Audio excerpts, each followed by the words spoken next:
Okay, Merry Christmas, Happy 2026. The topic of my conversation today is buying next year or in 2026. And if you have some time over the holidays, listen to this video in its entirety.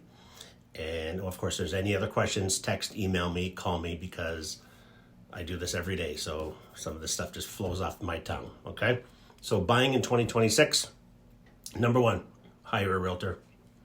It doesn't cost you anything. You may have to sign a buyer's agreement, or you have to sign a buyer's agreement for whatever, 3, 4, 5, 6 months.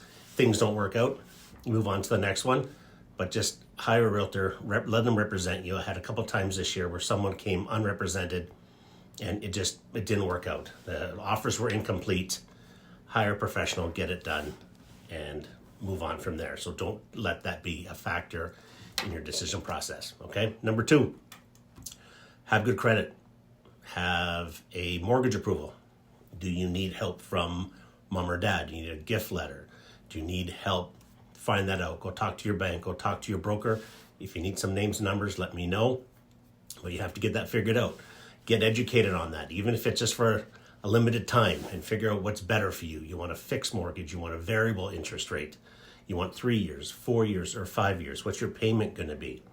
I know it can be all a little overwhelming, but it's pretty simple when you just sit back and take it all in, okay? So know your numbers, know your mortgage payments, and know your options.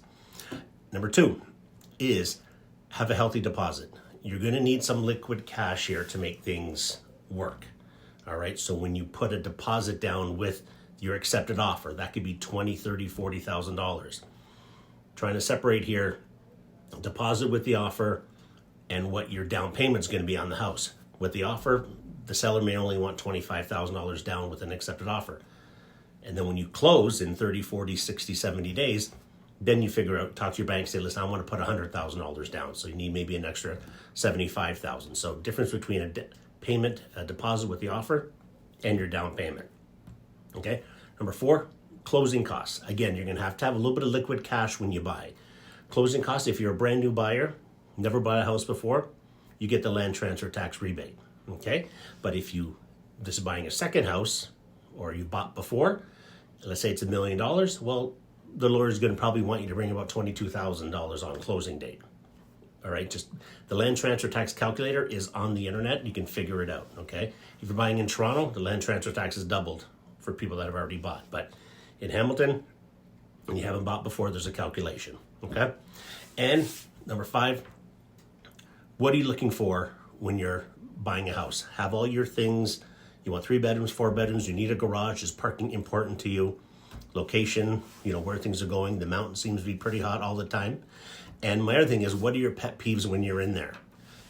Is it knob and tube wiring? Do you have an electrician, plumber, air conditioning, furnace guy in the family or in your circle of trust? So if you do find something wrong, that's not a deal breaker. You can maybe ask for a little bit of money off on the inspection, but you have someone there that can actually fix the problem, okay? So don't let some things in an inspection alter your thing. Just figure out any solutions to it, okay? Inspections don't pass or fail. They only pass or fail in your head. Are you willing to take on what that house has and expect in the first year to drop a couple grand into the house for unforeseen things? Maybe the fan motor goes on the furnace. Maybe that's $400. Well, welcome to home ownership, okay? Anyways, Merry Christmas, Happy New Year. If you need anything, feel free, drop me a line. Take care, bye-bye.